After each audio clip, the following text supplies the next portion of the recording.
Hello everyone, Simon here. Welcome back to Learning Psychology with Google Gemini. So the next thing I want to do is talk about mental disorders or mental illnesses, right? So we have a Wikipedia article on mental disorders, and there's a big list down here.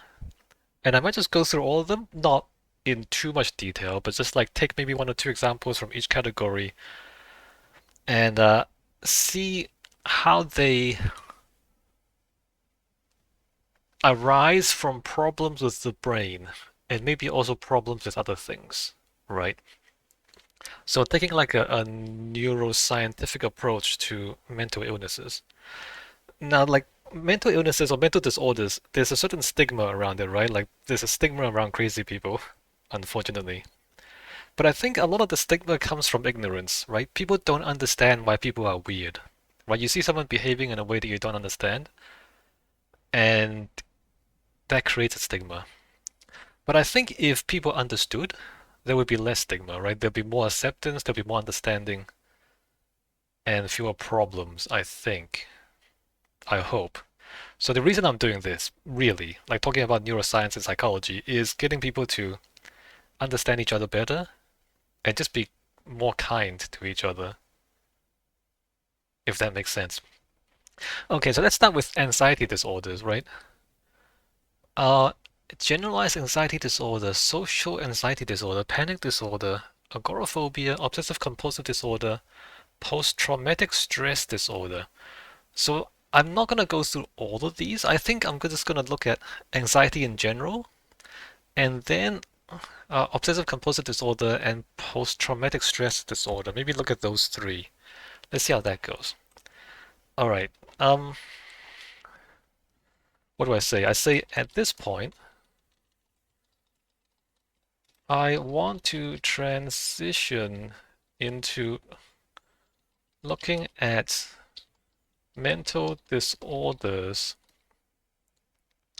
and learning about the particular neurological conditions, neurological or other physiological conditions that cause them, right? Let's start with anxiety disorders. Um, what happens in the brains of people who have more anxiety than is healthy? All right, let's see what Gemini says about this.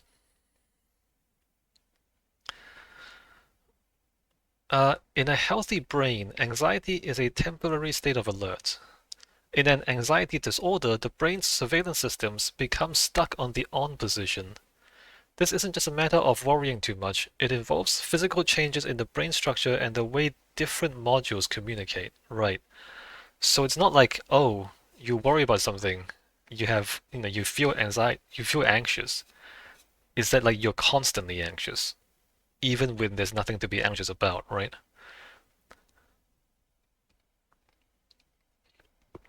If we look back at our three-story house, an anxiety disorder is essentially a breakdown in the relationship between the amygdala, the alarm, and the prefrontal cortex, the CEO. The amygdala does so much. Like a lot of the problems come from the amygdala. So a breakdown in the relationship between the amygdala and the prefrontal cortex. All right, so first of all, the hyperactive amygdala, the alarm that won't stop. In people with anxiety disorders, the amygdala is often physically larger or significantly more sensitive. It's just literally bigger. It's often physically larger or significantly more sensitive. So the amygdala is like physically more active.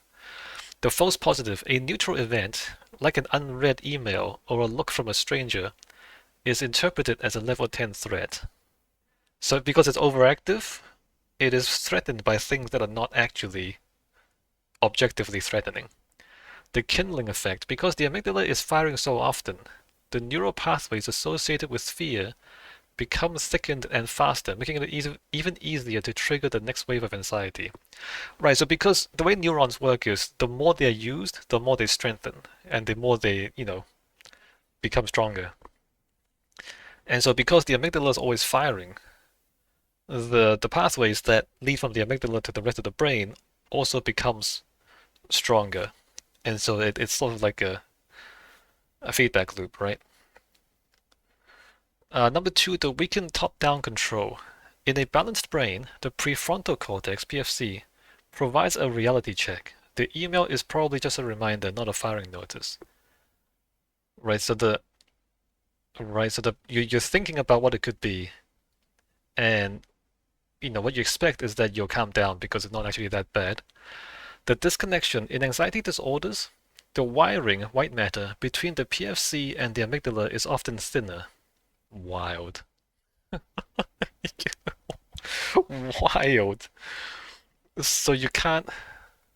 So the prefrontal cortex is unable to tell it to calm down. The result, the CEO is essentially trying to shout instructions to the alarm room through a muffled broken phone line. The rational mind knows the fear is irrational, but it lacks the physical bandwidth to shut the alarm off. So then you're just so now the amygdala is driving you more than your prefrontal cortex is what that means, right? You're more driven by that feeling of fear than you are by any rational thinking. The hippocampus and overgeneralization. The hippocampus, the librarian, normally helps us understand context. It tells us being scared in a dark alley makes sense, but being scared in a grocery store does not.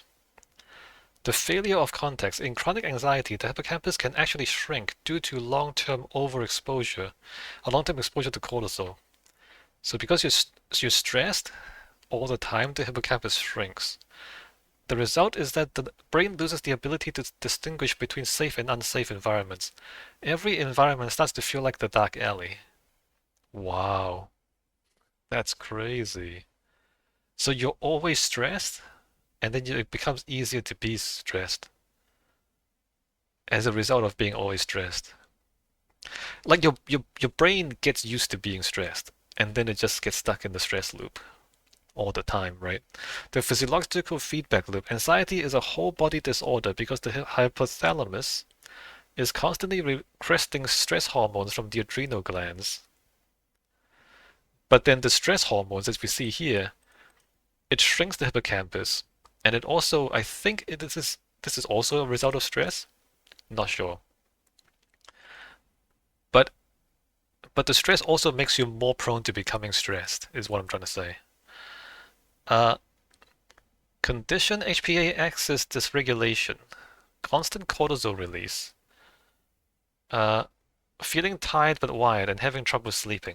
So this is like being constantly stressed, even for no reason. GABA deficiency, low levels of calming neurotransmitter, and an inability to physically relax, feeling shaky. Autonomic imbalance, high sympathetic tone, rapid heart rate, shallow breathing, and digestive issues. So you're basically always stressed because of the cortisol, right? 5. Types of anxiety disorders, different wiring problems. While they all share the amygdala PFC disconnect, different disorders live in different subcircuits. Generalized anxiety disorder, GAD, constant dread involving the BNST, the surveillance center we discussed earlier. Panic disorder, sudden catastrophic misfires of the brainstem, specifically the locus coeruleus, which triggers an immediate, overwhelming physical suffocation alarm. So this is like the panic attack. Let me just check this out. So the brainstem, so this is the part of the brainstem that tells you to panic. Locus coeruleus is those tiny little things. Those tiny little things that when they fire, they tell you to panic. Panic! Social anxiety, overactivation of the insula, the disgust social evaluation center, and the amygdala when imagining being judged by others. Hmm, so interesting. Um, right, so like every one of these then. So the general anxiety disorder is just amygdala. Social is the amygdala and the insula. Panic disorder is the amygdala and the locus coeruleus. Agoraphobia, I suppose, is something to do with with like seeing the outdoors. But let's talk about obsessive compulsive disorder, right? Um, can you tell me more about what happens in the brain with obsessive compulsive disorder? It is a is it a form? Is it a kind of is it a type of disorder? Um, so obsessive compulsive disorder is, I guess you're scared of things being wrong, scared of things being out of place.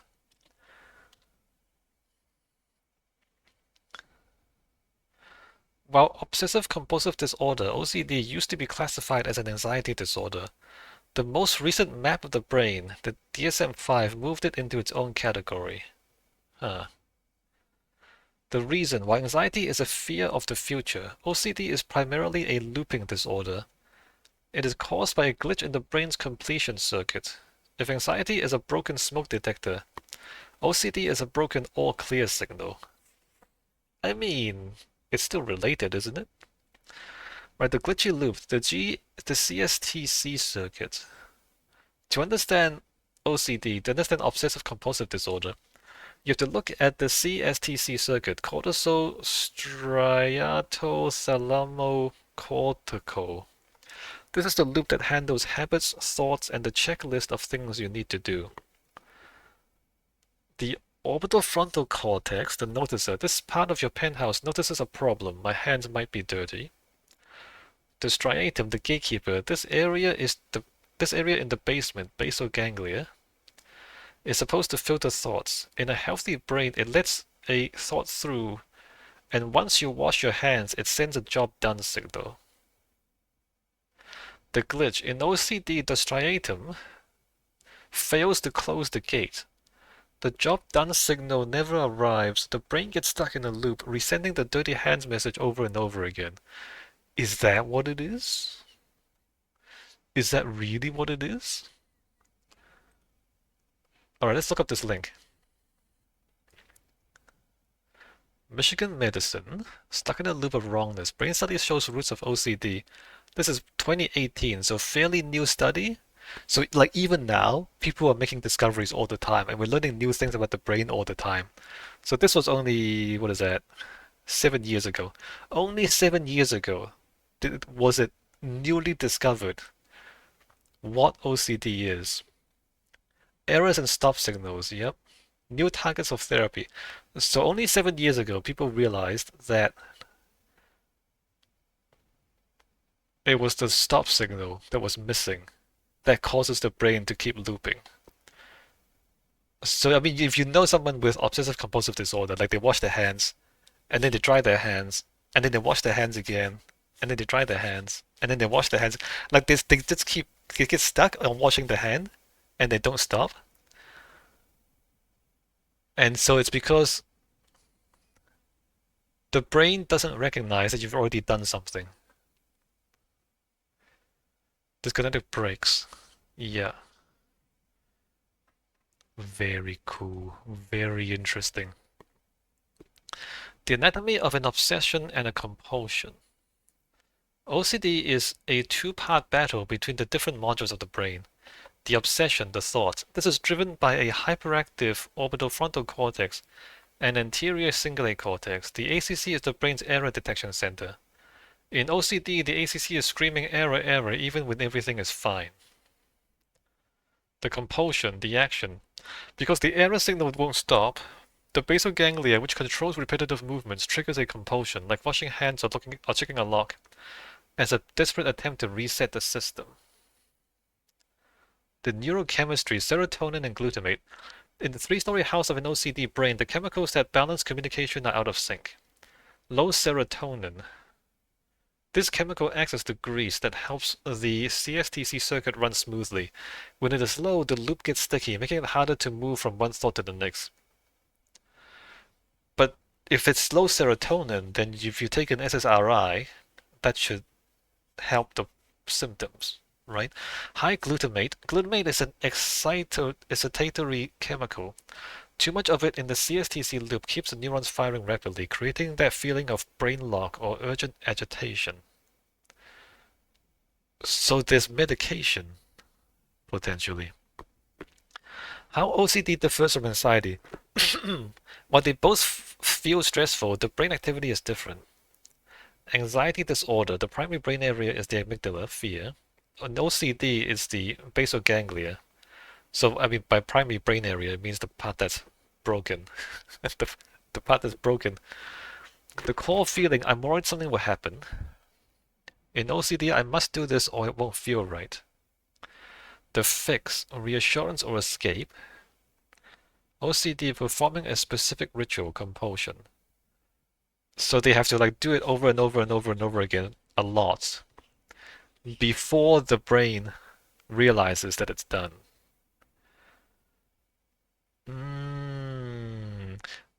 OCD is a perfect example of a biological lock. It proves that willpower often isn't enough. If the basal ganglia isn't sending the job done signal, the person's brain physically feels like it is in a state of emergency. Okay, so now that if we know why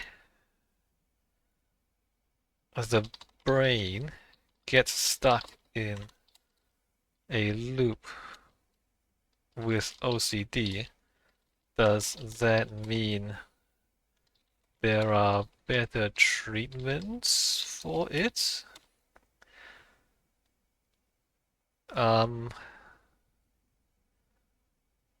You mentioned low serotonin and high glutamate. Can medication correct these? Yes, understanding the broken circuit of OCD has completely changed how we treat it. Fascinating. And it was only 7 years ago that people figured this out. We are still learning. We've moved away from just talking about worries and to what's physically targeting the CSTC loop, the sticky circuit between the frontal lobe and the basal ganglia. Medication can absolutely help correct these chemical imbalances, although it often requires a higher dose approach than treating simple anxiety or depression. 1. SSRIs, increasing the loop for the sticky loop. Selective serotonin reuptake inhibitors, SSRIs, are the first line of defense. How they work. In OCD, the communication in the basal ganglia, the gatekeeper, is clunky. Think of serotonin as the oil that helps the gears turn. By keeping more serotonin in the synapses, SSRIs help the job done signal travel more effectively. The difference in OCD. For depression, a low dose of SSRI might work. For OCD, the loop is so deeply ingrained that doctors often prescribe much higher doses. It takes more chemical pressure to force that sticky gate to close. Wouldn't that have other side effects though? I think it would. 2. Targeting glutamate, calming the excitatory noise. If serotonin is the oil, glutamate is the electricity.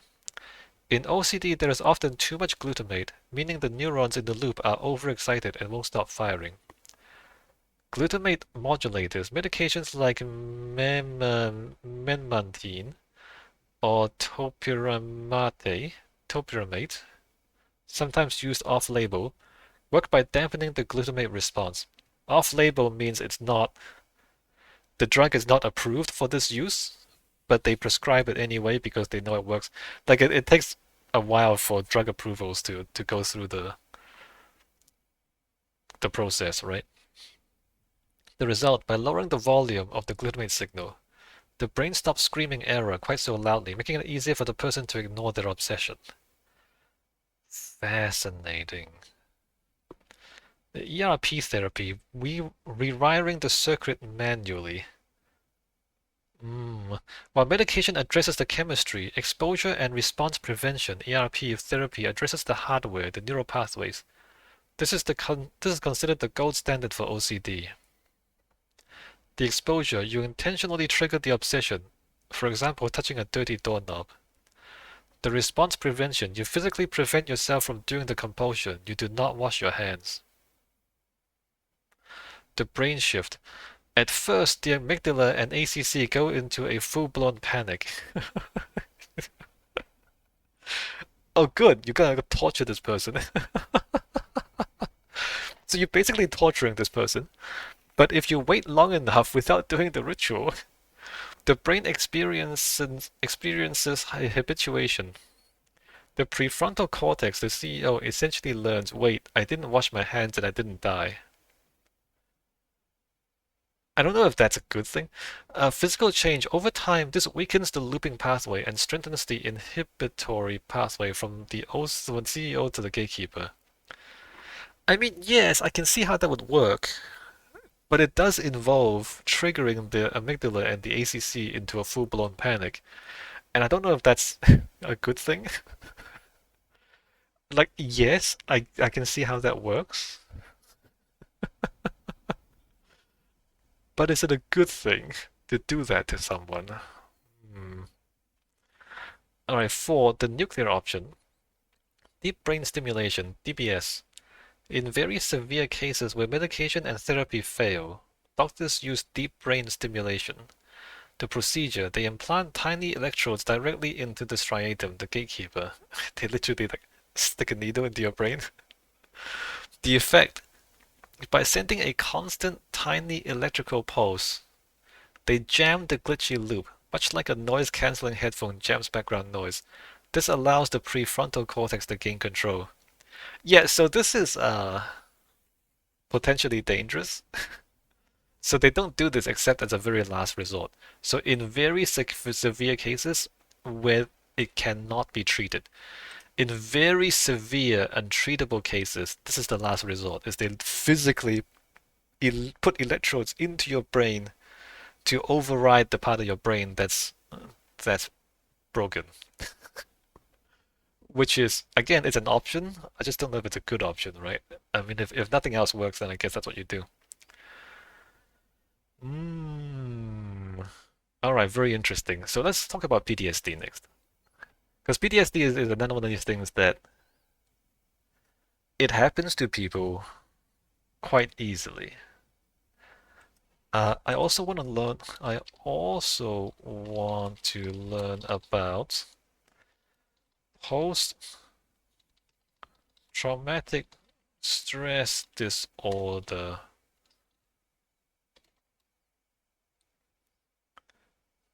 I want to learn about what happens in the brain with post-traumatic disorder. It is it is an acquired. Is it an acquired anxiety disorder?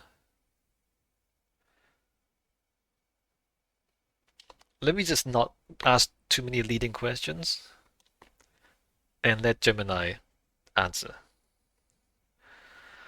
In many ways, post-traumatic stress disorder, PTSD, is the ultimate example of acquired brain changes. It is often described not just as a mental health condition, but as a physical injury to the brain's alarm system.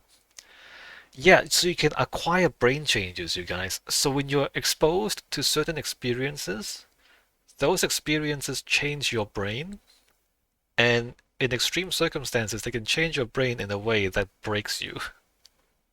Wild. Your brain can break and stop functioning properly.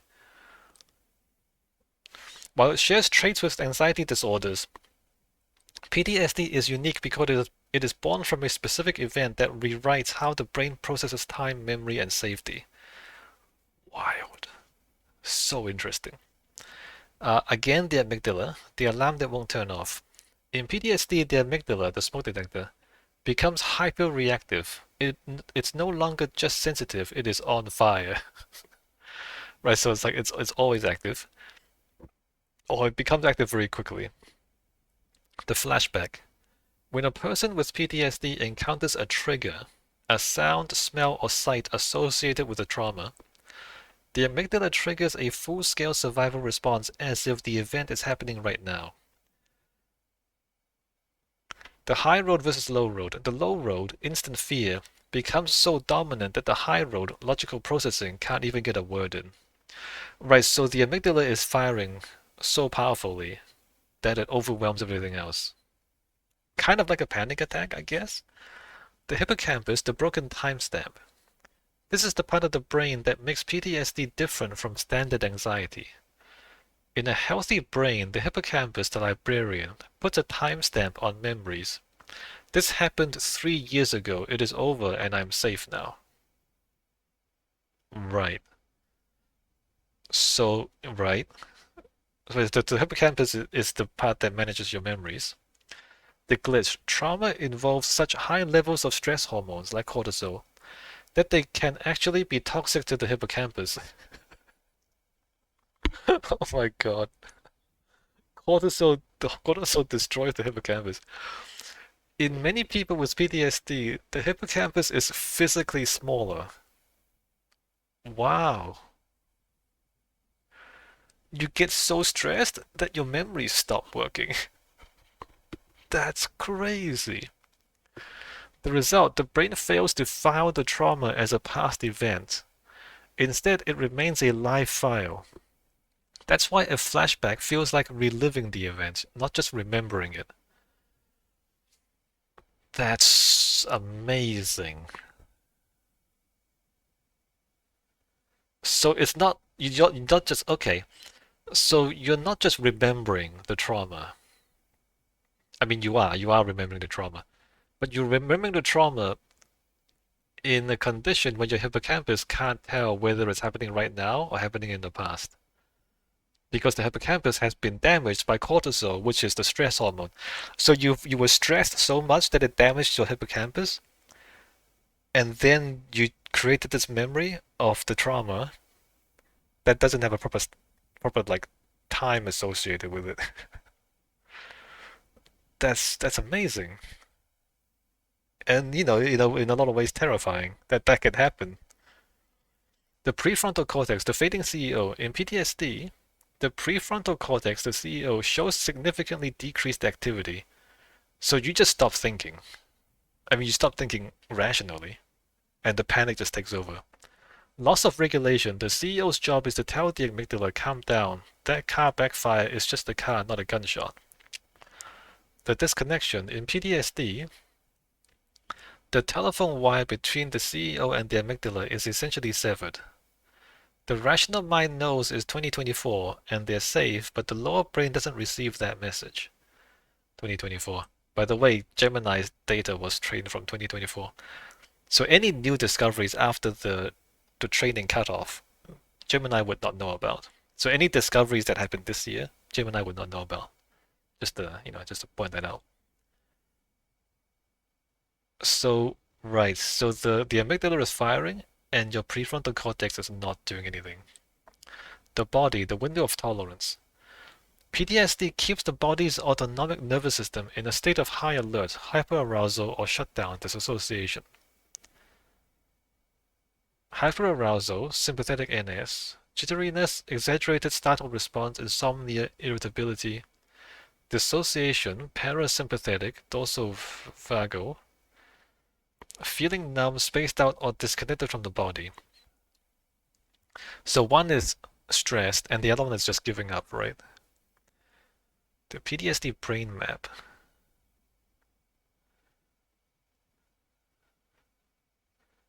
Healing, the bottom-up approach. Because PTSD is so physical, treatments often have to start with the body, the basement, to convince the brain, the penthouse, that it is safe. This includes things like EMDR, eye movement desensitization, and reprocessing, which helps the hippocampus finally file the memory, or somatic therapy, which calms the vagus nerve. I want to learn more about the treatments for PTSD.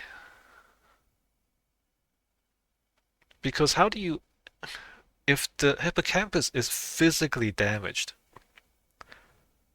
can you repair that?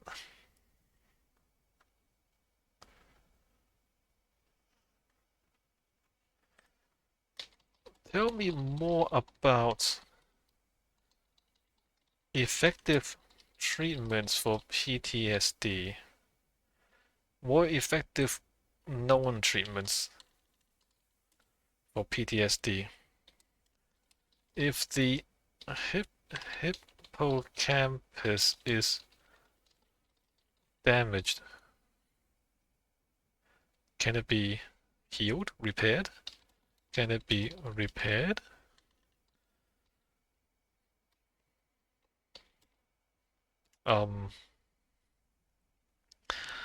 So you talked about, Gemini talked about eye movement desensitization reprocessing, which helps the hippocampus finally file the memory. How does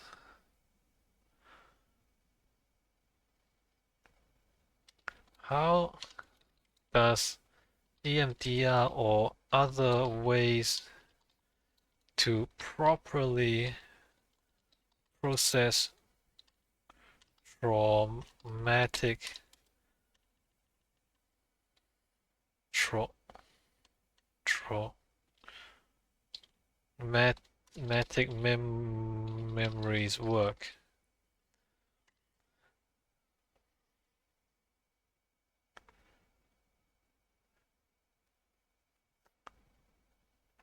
The idea that the brain is physically damaged by trauma can sound scary, but in neuroscience, we prefer the term neuroplasticity in reverse. Okay, alright, man. Just as the brain shrunk certain areas to prioritize survival during trauma, it can regrow and re-strengthen those areas through the right kind of stimulation. Right, that's what I meant. The hippocampus is actually one of the few areas of the adult brain capable of neurogenesis, the birth of new neurons. Amazing. Which kind of makes sense because if it's responsible for memory and you need to generate new memories, then the ability to generate new neurons probably helps with generating new memories, right? Right, memories change all the time, so it kind of makes sense that the hippocampus can generate new neurons. Can the hippocampus be repaired? Yes. Studies have shown that the volume of the hippocampus can actually increase after successful treatment. Amazing! The mechanism. When stress levels drop and the brain feels safe, the toxic levels of cortisol recede. This allows the hippocampus to stop withering and start building new dendritic connections. How to rebuild? Certain antidepressants, SSRIs, aerobic exercise, and deep sleep are all scientifically linked to hippocampal growth because they increase BDNF, brain-derived neurotrophic factor, which acts like a miracle-grow for brain cells. Well, okay, so here's the thing, right? You need to relax. In order for the hippocampus to stop withering and start building, you need to stop being stressed, right? But if you have PTSD and your PTSD gets triggered all the time, you're always stressed, so you can't repair the hippocampus. So you need to stop the flashbacks for a long enough time that the hippocampus is able to repair. You need to like get into a situation where you don't get triggered for a long time. How EMDR works, the manual file update. Eye movement desensitization and reprocessing, EMDR, is a fascinating treatment because it doesn't just rely on talking. It relies on bilateral stimulation. The problem, A traumatic memory is stuck in the amygdala and hasn't been stamped by the hippocampus. It's like an open tab on a computer that won't close. Right, so it's always present, right? It's always right now. The hippocampus has not decided that it is in the past. The process, while holding the traumatic memory in your mind, the therapist has you move your eyes back and forth or use tapping sounds. So you're like, while you're thinking about the trauma, you're like doing this, you're doing this, looking left and right. The theory, this back and forth movement mimics the brain activity of REM sleep. Right, so you by engaging both hemispheres of the brain while focusing on the trauma, you are manually forcing the prefrontal cortex and hippocampus to communicate with the amygdala. Really? Does that work? The result, the memory is finally processed and moved from the active dangerous folder to the archived past folder. You still remember it, but it no longer triggers a fight or flight response. That is the dumbest thing I've ever heard, and I can't believe that works. Really? You trick the brain into thinking you're asleep by looking left and right? Is that how hypnosis works? Hypnosis is you look left and right and then you fall asleep? No, no, hypnosis is real?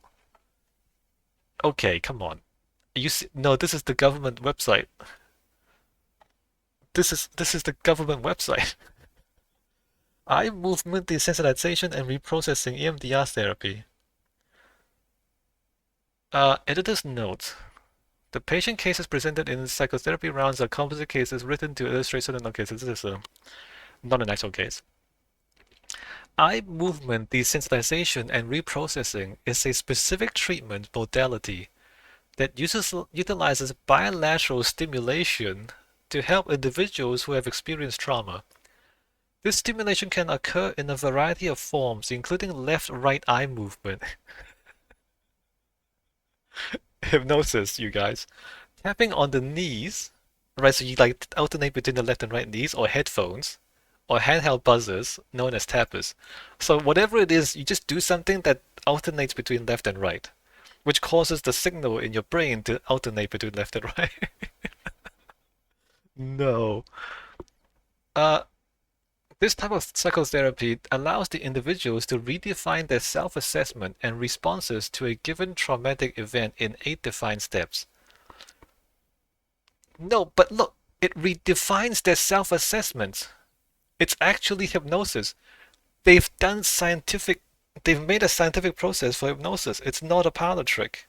I always assumed that hypnosis was a parlor trick. It's not. It actually works. While EMDR is a relatively new type of psychotherapy, existing literature has demonstrated positive results using this form of therapy when treating patients with post-traumatic stress disorder.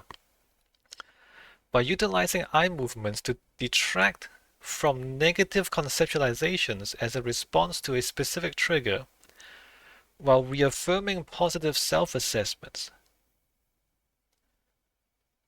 Oh, you're forcing the brain to generate new memories.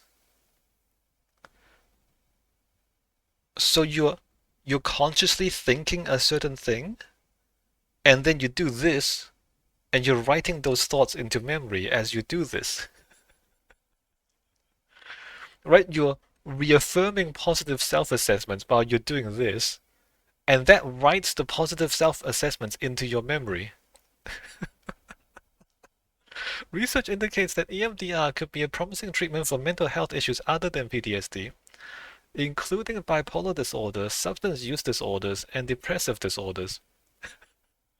In this article, the 8 fundamental processes of EMDR are illustrated through composite case vignettes and examined alongside relevant research regarding its efficacy in treating PTSD. What are the... how much time do I have? I want to look into this more. Okay, let me just finish what I was talking about with Google Gemini, and I want to read this whole thing. No, this is actually hypnosis. And it actually works. Exposure therapy, extinguishing the spark. Prolonged exposure worked on the principle of fear extinction. The mechanism, you repeatedly revisit the trigger, the memory of a safe version of the place in a controlled environment. The brain shift, the prefrontal cortex learns that the trigger no longer leads to an actual threat. Eventually, it sends an inhibitory signal to the amygdala. It doesn't erase the fear, it builds a safety circuit that is stronger than the fear circuit. So this is dangerous, right? Because the thing with PTSD is when you get triggered, you panic, the fear comes flooding back, and so if you do this wrong, you can reinforce the trauma, right? Like every time you expose the person to the trigger, they panic again, and that panic reinforces their existing fear. So the way exposure therapy works is that you need to revisit the trigger in a controlled environment. Like this is the important part. In a controlled environment, you have to make sure they don't panic. You have to like expose them to the trigger, but not have them panic or have them panic less than they used to. And you like kind of gradually decrease the level of panic when they are triggered. But this you have it's the most important part. Like the important part is not revisiting the trigger. That's not the important part. The important part is the controlled environment, right? You have to control the process so that it doesn't make it worse, right? You don't have it get stronger and stronger. You don't have the panic get stronger over time. You have the panic gets weaker over time. So that's the important part. Extremely dangerous if you do it wrong. So don't try this at home. Um, and just be very careful about this. Somatic processing, the bottom-up approach. Because PTSD is so physical, tight chest, racing heart, many modern treatments focus on the basement, brainstem body first. The goal: if you can use breathing or grounding techniques to calm the vagus nerve, the body stops sending danger signals to the brain. Logic: it is very hard to convince a brain it is safe if the heart is beating 110 times a minute. By calming the body first, you open the door for the prefrontal cortex to start working again. So I think this should be used in combination with this. So you calm the person down and you make sure they stay calm while you revisit the trigger. And if you revisit the trigger and they can remain calm without panicking, then the exposure therapy is going to work, right? If you revisit the trigger and they stop being calm, then it's not going to work.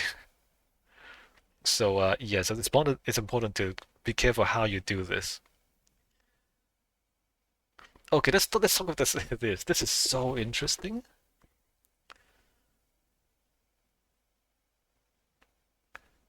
Eye movement desensitization and reprocessing.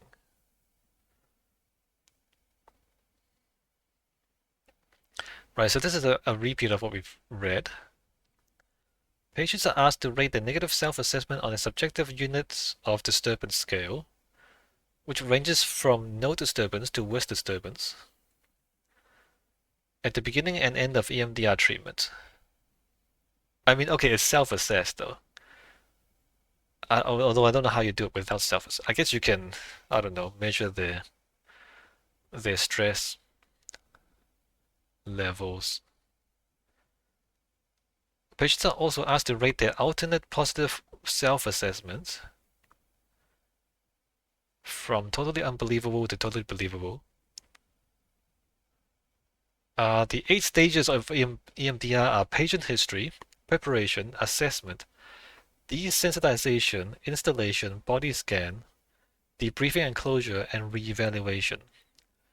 EMDR has demonstrated significantly positive effects when examined scientifically under well-controlled environments. I mean, really? She states that she has struggled with a lifelong battle of generalized anxiety symptoms, which were exacerbated by the global outbreak of COVID-19. Alright, so this is a made-up case study, a composite case study, not a real case, but a fictional case that is like the cases that are real. Dr. A, at your own pace, I'd like you to tell me a bit about your experience. M says, I worked at a restaurant and was saving up to go to grad school. I was laid off within a week of the lockdown. I was living paycheck to paycheck as it was. I couldn't pay my rent that month. The landlord was a real jerk. He was always threatening to evict people who were late on payments. So he told us that we were out of there if we couldn't pay. We'd been behind a few times, so I guess it was our own fault. The doctor says that must have been really hard to deal with. I took out a loan to pay the rent, but after another month of expenses, I had nothing, so he uh alright, so she's starting to panic. A says it's okay, just take your time. M says he said we had to go, and long story short, I had to move in with my parents. That wasn't easy. They mean well, but it was stifling, and I was useless. Like I couldn't do anything but wait and rely on them. And then right when I got there, my grandma tested positive for coronavirus. Alright, and then panics again. Uh, Pauses and offers Miss M a tissue. I'm so sorry. Oh, did her grandma die? M says, I can't. I'm sorry. I can't talk about this. Please just read my file. Please, I just can't talk about it. Alright, so severe panic. A says, it sounds as though you have been through a lot of traumatic experiences that are difficult for you to talk about. I wonder if we might try a specific type of therapy called EMDR to help you process some of the emotions and memories that you have.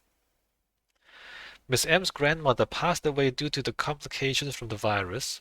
Miss M is in considerable debt, has lost her financial and residential independence, and is deeply in the process of grieving for one of her primary childhood caregivers. For several weeks, memories of the illness have left her incapacitated by panic attacks, depression, and intrusive thoughts.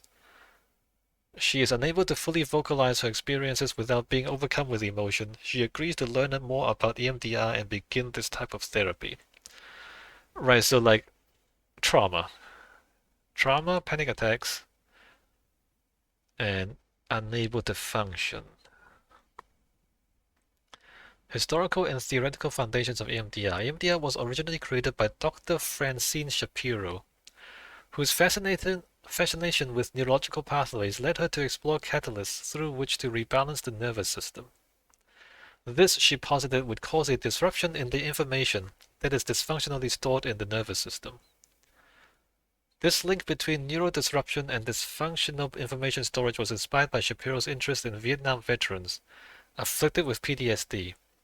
Her aim was to find these patients a means by which to manage and mitigate PTSD symptoms without rising anxiety levels. Shapiro stumbled upon the eye movements that are integral to EMDR accidentally. She found that otherwise recurring troublesome thoughts were disappearing and held at bay when patients experienced saccadic eye movements. So when the what accidentally? She accidentally found that when the patients were doing this, looking left and right, they the intrusive thoughts went away. So 1989, in Shapiro's original 1989 study, she found that memories of traumatic occurrences, including the war itself, childhood sexual abuse, physical assault, and emotional abuse, went hand in hand with the presentation of PTSD in the form of intrusive thoughts, insomnia, flashbacks, and interpersonal issues. The dependent variables measured in her experiment were a patient's anxiety level, perceived validity of positive self-statements, and presenting complaints. She obtained measurements of these at the first session as well as at 1 and 3-month follow-ups. Shapiro's study of 22 found that just one EMDR session helped desensitize the patients to their traumatic memories and shifted their cognitive perceptions of the circumstances. These outcomes were sustained at the 3-month follow-up visit. Wild. There are two prevailing hypotheses regarding EMDR's efficacy. So these are hypotheses. I don't know if they've been proven. The first is that eye movements facilitate communication between the left and right hemispheres of the brain. When this happens, individuals are purported to be able to recall unpleasant events without negative psychological or physical ramifications. Huh. Under this hypothesis, it is not important which sensory channels incentivize communication between the left and right hemispheres, but that there is an alternating and rhythmic left-right stimulus.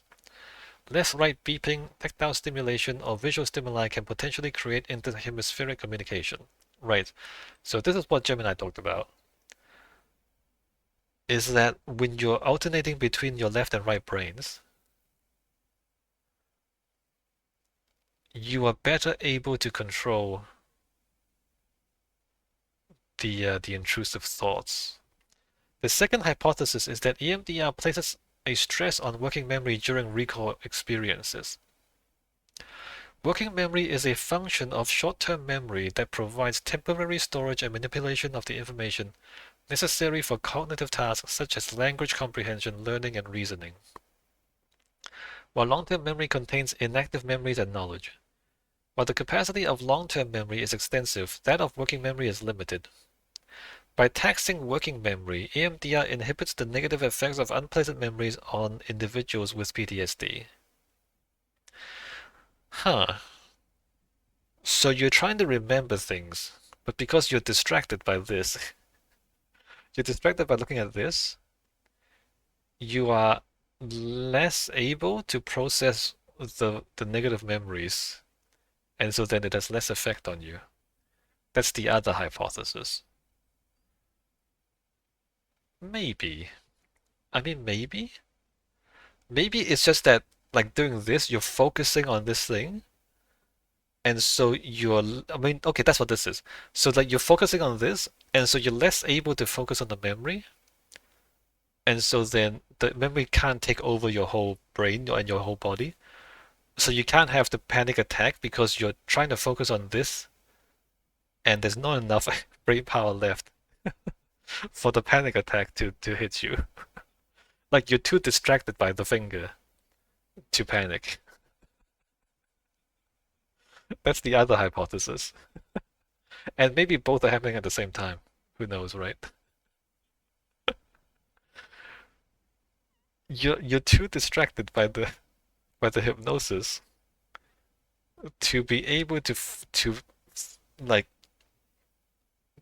you're too distracted to be scared is what that is. Really. And it works. EMDR is a treatment for PTSD. PTSD symptoms occur as a response to memories of traumatic occurrences. The use of behavior modification exposure practices, including flooding and systematic desensitization, is not a new phenomenon in treating these triggering memories. However, clinical applications of these methods have indicated these practices can cause trauma or disturbance in patients, leading to the requirement of numerous sessions in order to make progress. Right. So this is what I said earlier is, okay, you use exposure, right? You expose them to the trauma to desensitize them. But if you do it wrong, it makes it worse.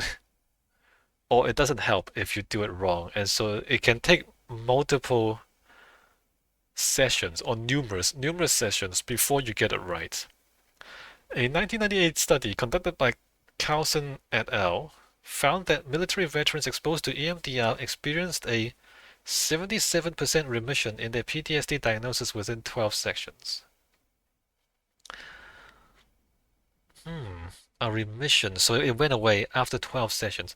A meta-analysis conducted by Van Etten and Taylor found that EMDR was just as, if not more than, effective as exposure therapy in its ability to minimize PTSD symptoms efficiently. Findings from a randomized EMDR trial conducted by Edmond et al. That included adult sexual assault survivors indicated that EMDR was more effective than routine treatment of minimizing PTSD. So it helped. Randomized clinical trials with EMDR and CBT for adult patients with PTSD indicate that EMDR was just as, if not more, effective as cognitive behavioral therapy. This is what CBT is. Cognitive behavioral therapy in symptom mitigation without requiring patients to complete homework in between psychiatric visits. So interesting.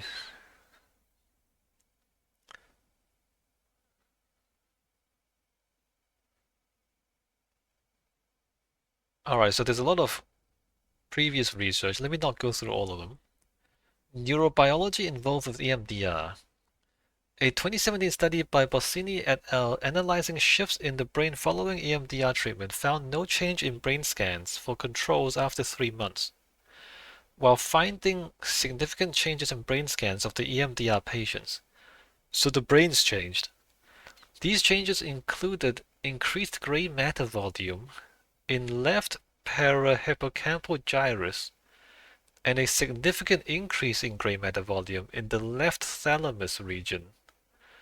At the end of the study, 16 out of 19 patients in the EMDR group no longer met criteria for a diagnosis of PTSD, which was reflected as a significant improvement on the clinical administered PTSD scale.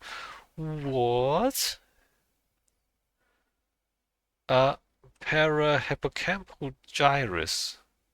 Right, so the hippocampus.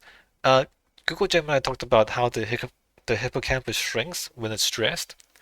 So the hippocampus increased in volume, so it grew back. Let me find this. Parahippocampal gyrus is not there.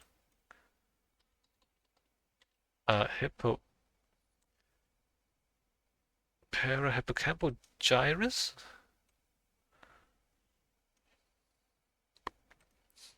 And decrease in the left thalamus region. What's the left thalamus region? The thalamus? A decrease in that. Wow, the brain actually changed. Another study conducted by Santranecci and colleagues showed an increased connectivity between the right temporal lobe and the bilateral superior medial frontal gyrus. Right, the right temporal lobe.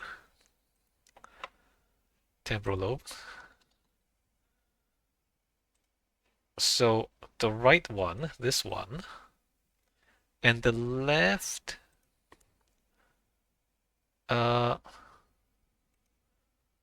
bilateral superior medial frontal gyrus.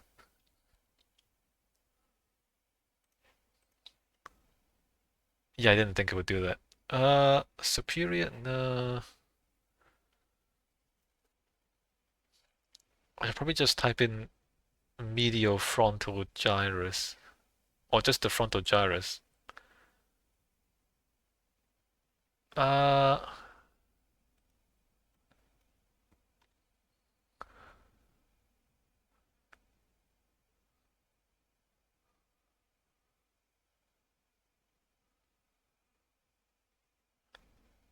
no?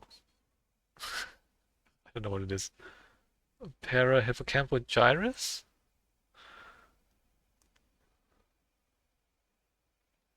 I'm not sure what that is. As well as a decrease in connectivity between the left temporal lobe and the left cuneus in patients following EMDR therapy. I don't know enough about the EMDR to know what that means. Or I don't know enough about the brain to know what that means. Findings of greater connectivity between temporal lobe and prefrontal regions might indicate heightened control of trauma in related memories and thought, minimizing their intrusiveness during everyday scenarios. Generally speaking, this indicates that mitigation of PTSD symptoms is not limited to the sphere of sensorial processing, but might actually encompass cognitive networks as well. Right. Proper and Christman hypothesized that when both the right and left brain hemispheres are stimulated during EMDR, memory processing is improved through enhanced interhemispheric communication via the corpus callosum. Left and right saccadic horizontal eye movements have been shown to selectively stimulate the contralateral hemisphere.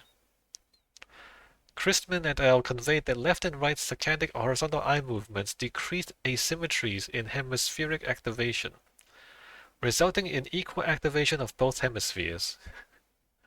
Additionally, interhemispheric electroencephalographic interconnections increase significantly during rapid eye movement sleep. And these interactions have been specifically linked to the left and right saccadic horizontal eye movements. However, many studies have reported significant saccade-induced enhancements in memory retrieval in individuals who are strongly left or right-handed, but not individuals who are mixed-handed. Individuals who are mixed-handed have a larger corpus callosum, which might enhance the communication between hemispheres. Huh. Though the exact mechanisms by which EMDR operates are unknown, the aforementioned study suggests that EMDR does not place a damper on PTSD symptoms, but that it helps to rewire cognitive processes, undoing the psychological damage caused by traumatic experiences and mitigating the presence of PTSD. So interesting, you guys. So interesting. Hypnosis is a real thing. I can't believe it. Oh, hypnosis is real. When you do this, you balance out the two hemispheres of the brain, and you're better able to control your thoughts. Okay, video's been going for an hour. I should probably pause here. Alright, so this is assessment. We're not gonna go through the vignette. Desensitization. Negative self-perceptions.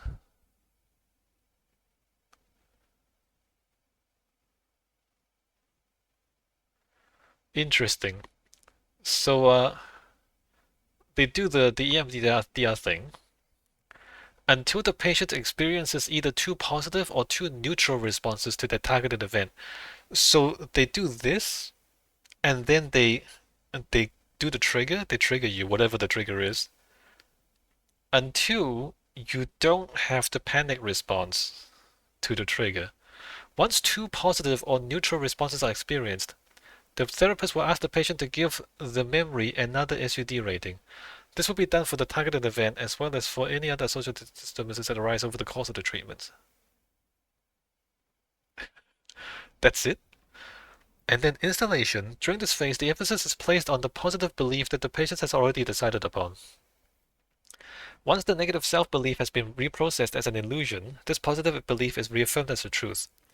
The positive cognition, I am strong and safe, is introduced and emphasized until the patient manages to rate it at a 7 on the VOC scale, indicating they have accepted and internalized it as true. Did you think you're just hypnotizing them? You hypnotize them until they are no longer scared. So like it's exposure therapy, but you're doing this while you're doing the exposure therapy, basically.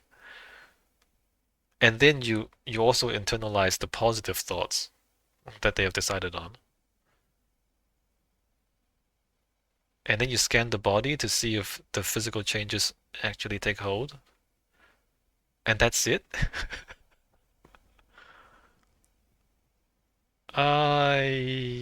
Wow. Okay, alright, we learned something new. I learned something new today. Okay, let me end this video here. And that's all I'm gonna ask about anxiety. There are, of course, other things about anxiety, right? Leave this list here. In the next video, we go on to mood disorders. Major depression is the big one. But I guess also bipolar, mania. Alright, so next time we move on to mood disorders.